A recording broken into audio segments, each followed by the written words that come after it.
કેવું સૌભાગ્ય છે આપણું કે પ્રભુ ફિલ્મનો ધર્મ મળ્યો. પાવનકારી આવા પર્વાદી રાજ મળ્યા. સંકલ્પ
જરા પણ પ્રમાદ નથી કરવો.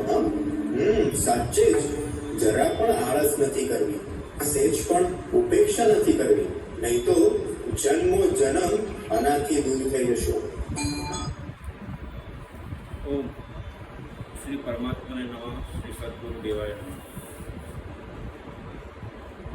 પર મહાવિદ્ય ફાઉન્ડેશન આયોજિત શ્રી શક્રસ્તવ ભાવાર્થ સંગોષ્ઠિ, શબ્દ સંગોષ્ઠિ આપેલું. આ કોઈ પ્રવચન નથી, આ વ્યાખ્યા નથી. આપણે સૌ સાથે મળી, સંગોષ્ઠિ એટલે બધા સાથે મળીને કોન્ટ્રીબ્યુટ કરે, પોતાના જે ભાવો હોય રજૂ કરે, પરમાત્મા વિશે કોઈ વિશેષ જાણકારી હોય તો એ પણ રજૂ કરે. તો આવો આપણે બધા સાથે મળીને શક્રસ્તવના આધારે, શ્રી વર્તમાન શક્રસ્તવના આધારે આપણી આ સંગોષ્ઠિને આગળ ધપાવીએ અને શ્રી ગણેશ કરીએ.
કોઈ અતિ ઉત્તમ તત્વની ઓળખાણ કરાવી હોય તો કોઈ આધાર જોઈએ, કોઈ પાયો જોઈએ.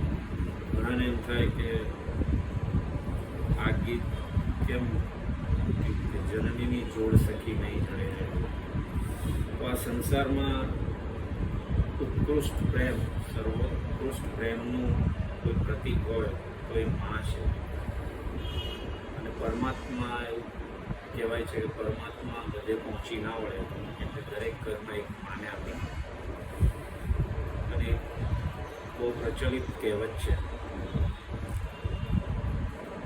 એક માતા 100 શિક્ષકની ગરજ સાથે. સાંભળીએ છે, ફરી રિપીટ કરું છું, એક માતા 100 શિક્ષકની ગરજ સાથે. હવે હું થોડો આગળ વધું. એક સદગુરુ 1 કરોડ માતાની ગરજ સાથે. એક સદગુરુ મિનિમમ 1 કરોડ માતાની ગરજ સાથે.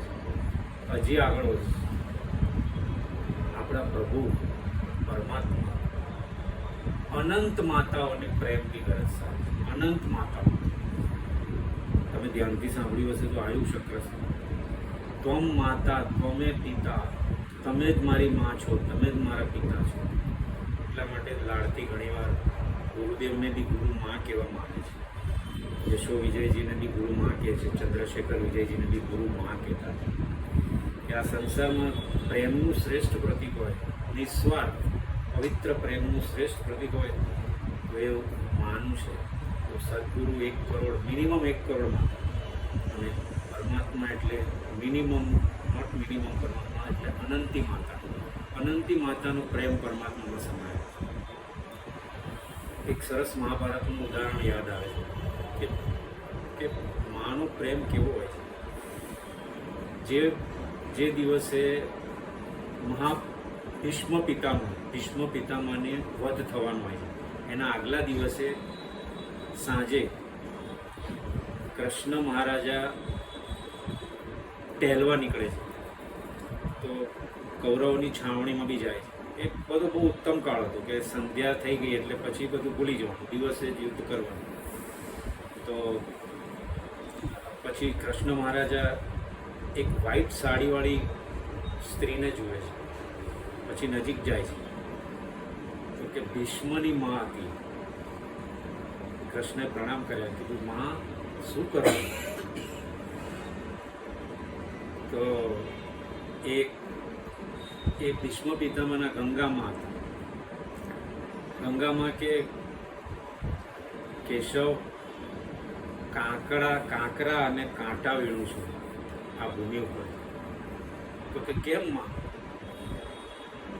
કે કાલે મારો પુત્ર ભીષ્મ પિતામહ હણાઈને અહીંયા પડવાનું છે, એટલે કાંકરાને કાંટા ના વાગે ને એટલે હું કાંકરાને કાંટા કરું છું.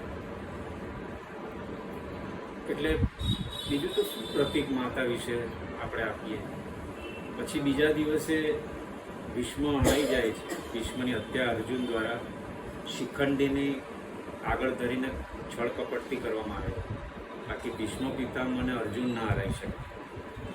પણ પછી એ ભીષ્મ પિતામહ જ્યારે ઘણા બધા તીર વાગે છે અને પડી જાય છે, પછી તો એને બાણની શૈયા પર પડી જાય છે.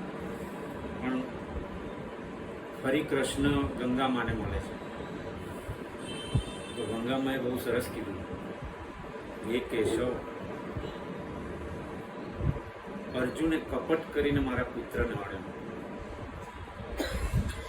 મારી માનું ધાવણ, એની માનું, પિતામહની માનું ધાવણ જોવું હોત, એટલે ગંગામાં કે મારું પિતા ધાવણ જોવું, ધાવણના વીરત્વ જોવું હોત ને, તો આ કપટ કર્યા વગર અર્જુનને મેદાનમાં મોકલવો હતો તો મારો ભીષ્મ શું કરત તને ખબર છે. પરમાત્મા કેન ડુ એનીથિંગ. પરમાત્મા ગમે તે કરી શકે. હવે એ મહાભારતની સ્ટોરી છે, જેમ ચાલે. પણ મારે અહીંયા આ ઉદાહરણની એટલે જરૂર છે કે સદગુરુ 1 કરોડ, મોર દેન 1 કરોડ માતા, પરમાત્મા અનંતી માતાઓનું વાત્સલ્ય. એવા અનંતી માતાના વાત્સલ્ય સમાન પ્રભુ મહાવીર શ્રી વર્ધમાન શક્રસ્તવની આપણે શરૂઆત કરીએ.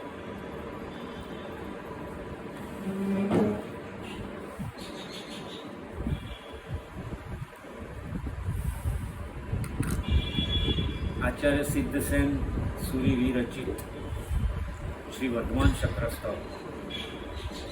ઓમ નમો અર્હતે. ઓમકારપૂર્વક નમસ્કાર થાઓ અરિયંતને ઓમકારપૂર્વક નમસ્કાર થાઓ. ઓમ પ્રણવાક્ષર છે, તેમાં 5 પરમેષ્ઠીઓ છે. આ ઓમમાં જ છે ને 5 પરમેષ્ઠીઓ સમાઈ ગયેલા છે.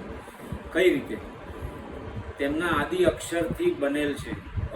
અનો ઓમનો પહેલો અક્ષર અ એટલે અરિહંતોનો અ. બીજો અ સિદ્ધનો અ, એટલે તમે કહો કે સિદ્ધનો સ આવે, પણ અહીંયા થોડું એ લોકો ચેન્જ કર્યું. અશરીરી, સિદ્ધ ઇઝ ઇક્વલ ટુ અશરીરી, તો અશરીરીનો અ. આ આચાર્યનો આ, બે અ પતી ગયા, અરિહંતનો સિદ્ધનો. આચાર્યનો આ મળીને આ થાય.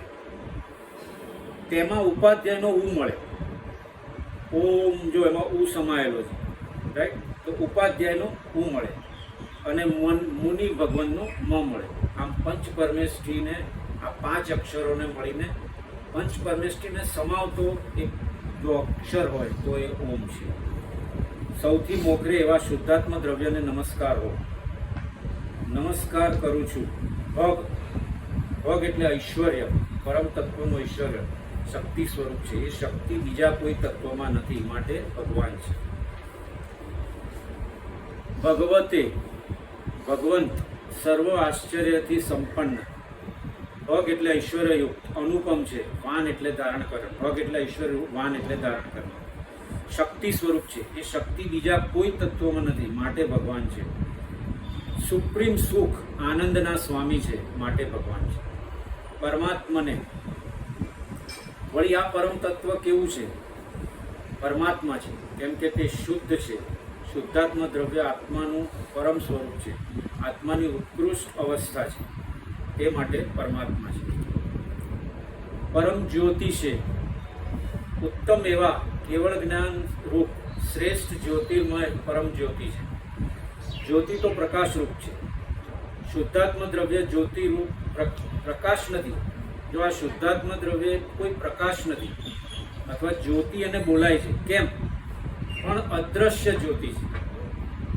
અર્થાત આ જ્યોતિનું સ્વરૂપ અદ્રશ્ય છે, છતાંય જ્યોતિરૂપ અનુભવાય છે, માટે પરમ જ્યોતિ છે. આ જ્યોતિમાં જ્યારે લીનતા આવે છે, મળી જવાય છે, ભળી જવાય છે, ત્યારે પરમ આનંદનો અનુભવ થાય છે. આ છે પરમ જ્યોતિ. જ્યોતિમાં મળવું એટલે જ્યોતિરૂપ શુદ્ધાત્મ દ્રવ્યમાં ઉપયોગથી અભેદ થવું, તે પરમાનંદની અનુભૂતિ કરાવે છે.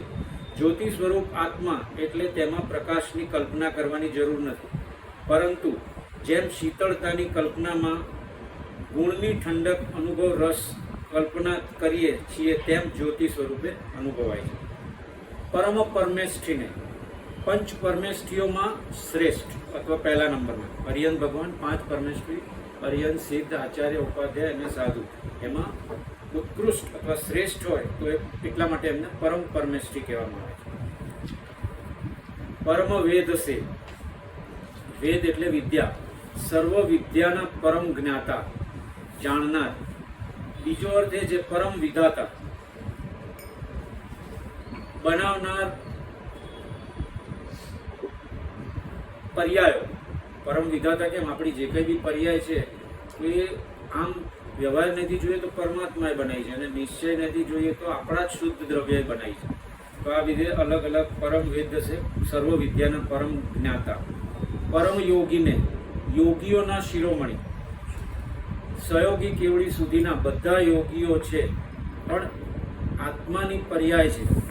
શુદ્ધાત્મ દ્રવ્ય પરમ યોગી છે, કેમ કે તેમાંથી સર્વ યોગી થયેલ છે, માટે સત્તાએ શુદ્ધ એ આત્મદ્રવ્ય રહેલ છે, માટે પરમ યોગી છે. શુદ્ધાત્મ દ્રવ્ય પરમ યોગી છે.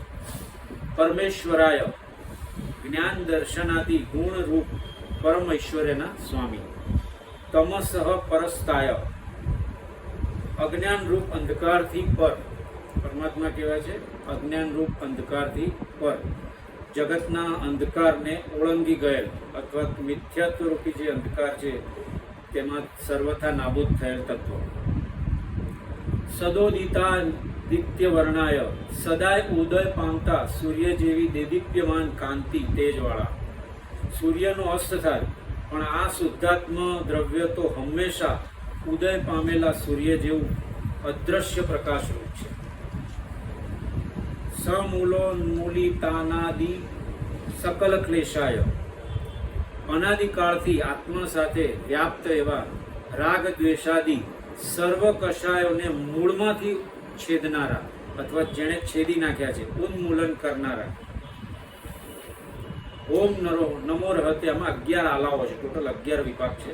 તો પ્રથમ આલાઓ પૂરો થયો અને આ બીજો આલાઓ શરૂ થયો. ઓમ નમો રહતે ભૂર્ભુવ સ્વ સ્ત્રયીનાથ મૌલી મંદાર માલાર્વિત ક્રમાય. કીધું ને આગળ કે આપણી કેટલી બુદ્ધિ છે. આજે હું એક સિમ્પલ ઉચ્ચારણ બી નથી કરી શકતા અને આપણે પરમાત્માના ગુણો સમજવા બેઠા છીએ. છતાંય જેવી આપણી શક્તિ અનુસાર સમજીશું. પાતાલ, મનુષ્ય અને સ્વર્ગ સ્વરૂપે ત્રણે લોકના નાથ એવા ઇન્દ્રોના મુગટમાં રહેલી મંદાર પુષ્પોની માળાથી પૂજાયેલ ચરણવાળા. રાઈટ, કે ત્રણેય લોકના જે ઇન્દ્રો છે, લોકના નાથ છે, એ ઇન્દ્રોના મુગટમાં રહેલી મંદાર નામના પુષ્પોની માળાથી પૂજાયેલા ચરણવાળા. એ ચરણ એમના પુષ્પોની માળાથી પૂજાય છે. જેમના ચરણ સ્વર્ગ, મૃત્યુ અને પાતાલ એ ત્રણેય લોકના સ્વામીઓના મુકુટ પર રહેલી કલ્પ વૃક્ષની પુષ્પમાળાથી પૂજાયેલ છે. સકલ પુરુષાર્થ યોની નિર્વધ્ય વિદ્યા પ્રવર્તિનય કવિરાય. સર્વ પુરુષાર્થના હેતુભૂત તથા પાપ રહિત સર્વ વિદ્યાઓના પ્રસારોમાં આદિત્ય વીર સમાન. સઘળા પુરુષાર્થનું મૂળ ઉત્પત્તિ સ્થાન આત્મદ્રવ્ય છે. પુરુષાર્થ એટલે પુરુષ વત્તા અર્થ, તેનું પ્રયોજન એટલે આત્માનું પ્રયોજન, તે પુરુષાર્થ. મુખ્યત્વે આપણા શાસ્ત્રમાં 4 પુરુષાર્થ કયા છે: ધર્મ, અર્થ, કામ અને મોક્ષ. એમાં 2 હેય છે. એ એટલે એવોઇડ કરવા, અર્થ અને કામ. અને 2 ઉપાદેય છે, ધર્મ અને મોક્ષ. એ ઉપાદેય છે. નમો સ્વસ્તિ સ્વગા સ્વાહા વષડ થઈ કાંત શાંત મૂર્તએ. નમો સ્વસ્તિ સ્વધા સ્વાહા અને વષડના અર્થથી જાણે એકાંત શાંત આકૃતિવાળા.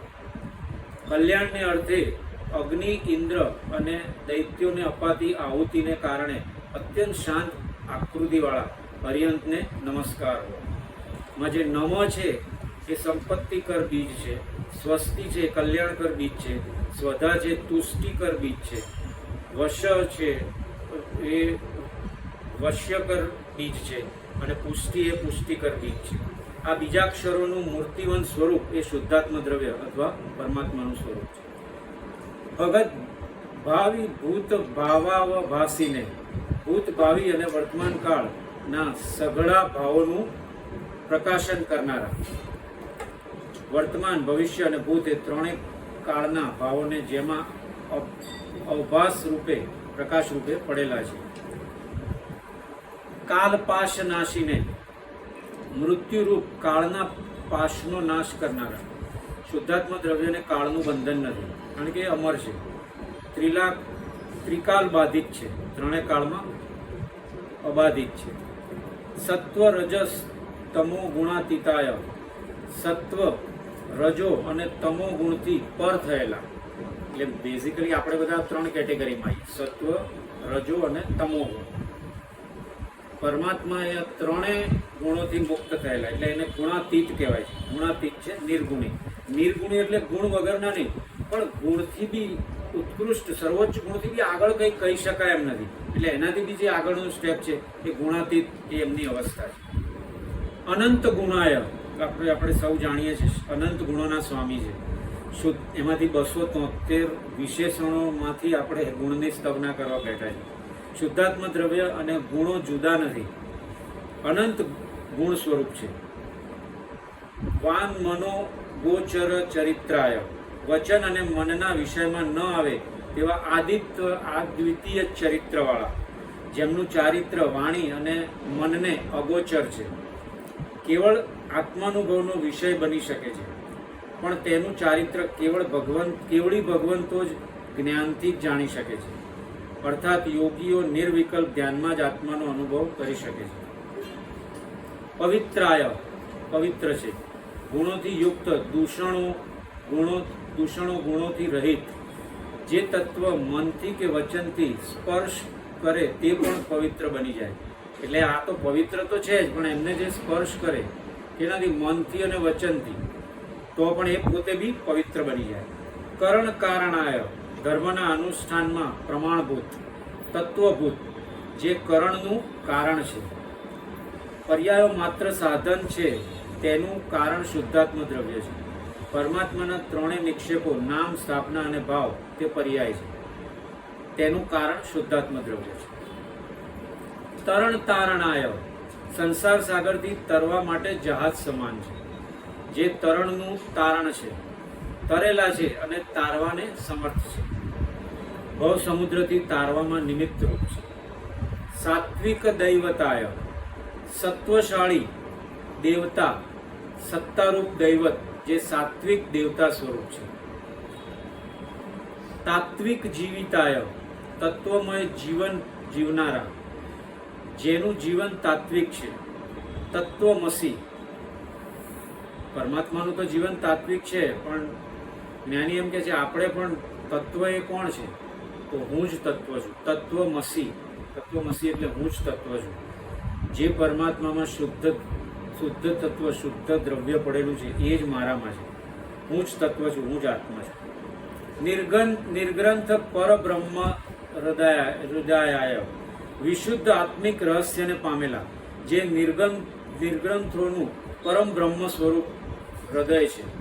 હૃદય પ્રાણ વિના જીવી શકાય નહીં, તેમ નિર્ગ્રંથોની નિર્ગ્રંથતા આ પરબ્રહ્મ સ્વરૂપ શુદ્ધાત્મ દ્રવ્ય રૂપ પ્રાણ સિવાય ટકી શકતા નથી. માટે નિર્ગ્રંથો સદા પરબ્રહ્મ સ્વરૂપ શુદ્ધાત્મ દ્રવ્યમાં બ્રહ્મલીન રહે છે. માટે નિર્ગ્રંથોનું પણ તે બ્રહ્મ છે. યોગીન્દ્ર પ્રાણનાથાય, શ્રુત કેવડી આદિ યોગીન્દ્રોના ભાવ પ્રાણોના યોગક્ષેમ કરનારા, યોગીન્દ્રોના પ્રાણનાથ છે. યોગીઓમાં પણ ઇન્દ્ર સમાન છે.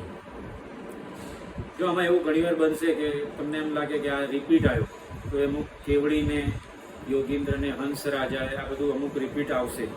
પણ ત્રિભુવન ભવ્ય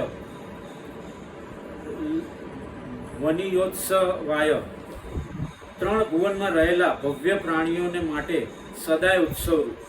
પરમાત્મા કેવા છે? ત્રણેય ભુવનમાં રહેલ ભવ્ય પ્રાણીઓ માટે સદાય ઉત્સવરૂપ છે.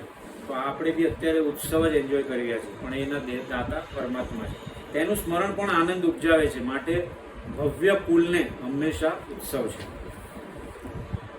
વિજ્ઞાનનંદ પરબ્રહ્મ કાત્મય સાત્મય સમાધયે, વિજ્ઞાન એટલે પૂર્ણ જ્ઞાન, આનંદ એટલે પૂર્ણ દર્શન, પરબ્રહ્મ એટલે પૂર્ણ ચારિત્ર, એ ત્રણેયથી એકરૂપ આત્માને અનુકૂળ અર્થાત આ દ્વિતીય સ્વરૂપથી સિદ્ધ થયેલી સમાધિવાળા પરમાત્મા છે.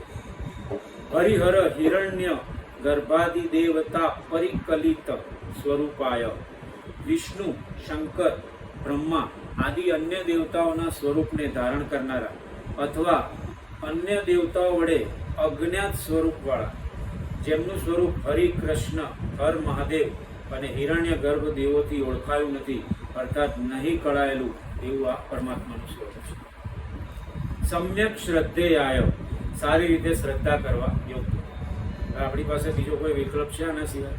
આ એક ચરણ છે જેનાથી પર શ્રદ્ધા કરી શકાય, તો સમ્યક રીતે શ્રદ્ધા કરી શકાય તેવું. સમ્યક ધ્યેયાય એટલે સારી રીતે ધ્યાન કરવા યોગ્ય. બીજા કોનું ધ્યાન કરીએ આપણે? પરમાત્માનું ધ્યાન કરીએ અથવા શુદ્ધાત્મ દ્રવ્યનું ધ્યાન. સમ્યક શરણ્યાય, સમ્યક રીતે શરણ લેવા યોગ્ય. આપણે બધાને જો સમ્યક રીતે શરણ લેવું હોય તો આ એક જ પરમ તત્વ એવું છે જેનું આપણે શરણ લઈ શકીએ.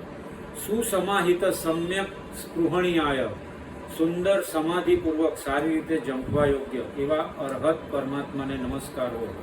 એકાગ્ર ચિત્તે સમ્યક સ્પૃહા કરવા લાયક છે, ઝંખના કરવા લાયક છે. આ શુદ્ધાત્મ દ્રવ્યનું શ્રદ્ધા, ધ્યાન, શરણ અને સ્પૃહા કરનાર તે તત્વને પ્રગટ કરી શકે છે.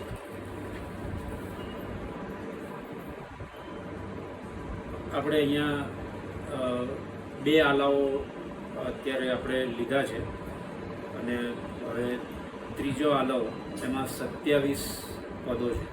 એટલે એ 27 પદો આપણે લંચ પછી આપણે લઈશું. અત્યારે આપણે